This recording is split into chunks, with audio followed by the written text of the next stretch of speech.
नमस्कार, जोहार। धुमकुड़िया के प्लेटफॉर्म में आपका स्वागत है। झारखंड स्वतंत्रता की भूमि रही है। यहाँ के लोगों ने कभी भी ब्रिटिशों को अपने धरती पर सीधे कदम रखने नहीं दिया। पग पग पर अंग्रेज़ों को यहाँ पर संघर्ष झेलना पड़ा है। यहाँ ज्ञात और अज्ञात नायकों की लंबी श्रृंखला है। आज हम लोग ऐसे ही एक अज्ञात नायक के बारे में जानेंगे। जोरा पहाड़िया नाम शायद आपने सुना हो या न भी सुना हो। बाबा तिलका मांझी के साथ में कई बार इनका नाम जोड़ा जाता है, लेकिन कई इतिहासकार तिलका मांझी से अलग इन्हें रखते हैं। बाबा तिलका मांझी जहाँ लोक कथाओं में ज़िंदा है, वहीं जोरा के बारे में अंग्रेज़ अधिकारी और दूसरे लोगों ने उसके उल्लेख किए हैं। पहाड़िया लोग मनसबदारों के पतन के बाद विद्रोही हो गए थे।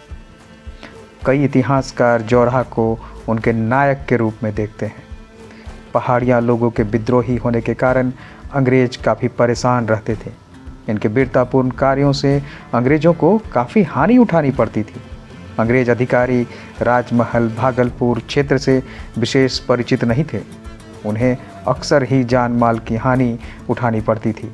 ऐसे में ऑगस्टस क्लीवलैंड ने 1782 में पहाड़िया लोगों की धनुर्धारी फौज बनाई और उसके कप्तान एक मूलवासी जोरा के कप्तानी में रखा।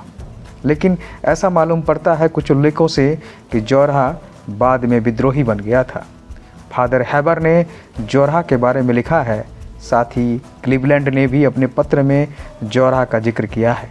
फादर हैबर ने जोरा की संज्ञा रॉब रॉय अर्थात स्कॉटिश रॉबिन हुड की तरह किया है, और रोडेरिक थू जो स्कॉटिश लोक कथा के नायक हैं, उनसे भी उनकी तुलना की है। इन संज्ञाओं से पता चलता है कि बाद में जोरा विद्रोही बन गया था।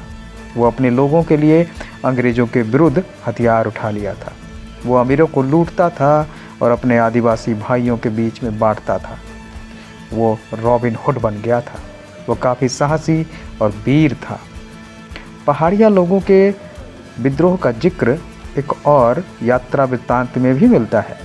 इसे लिखा था ईस्ट इंडिया कंपनी के कर्मचारी शेख दीन मोहम्मद ने। उसने लिखा है, सन 1780 के आसपास जब हमारी सेनाएं आगे बढ़ रही थी तो हमने कई हिंदू तीर्थयात्रियों को देखा जो सीता कुंड जा रहे थे।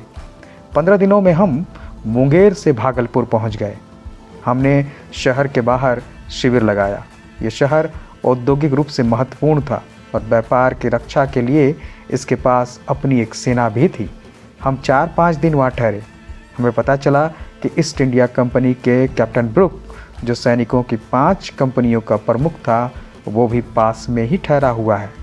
उसे कभी कभार पहाड़ी आदिवासियों का सामना करना पड़ता था। ये पहाड़ी लोग भागलपुर और राजमहल के बीच की पहाड़ियों पर रहते थे और वहाँ से गुजरने वाले यात्रियों को परेशान करते थे। कैप्टन ब्रुक ने उनमें से बहुत से लोगों को पकड़ लिया और उन्हें एक मिसाल बना दिया। कुछ लोगों को सार्वजनिक रूप से कोड़े मारे गए और कुछ को इस तरह से फांसी पर लटकाया गया कि पहाड़ों से साफ तौर पर उन्हें दिखाई दे। उनके साथ ही उनको देखकर अपने दिलों में दहशत भर ले। यहाँ से हम आगे बढ़े और हमने देखा कि पहाड़ी के सभी प्रमुख स्थानों पर हर आधे मील पर उनके शव लटके हुए हैं। हम सकरीगढ़ी और तेलियागढ़ी के रास्ते राजमहल पहुँचे, जहाँ कुछ दिनों तक हमला कर दिया। हमारे सिपाहियों ने उनका पीछा किया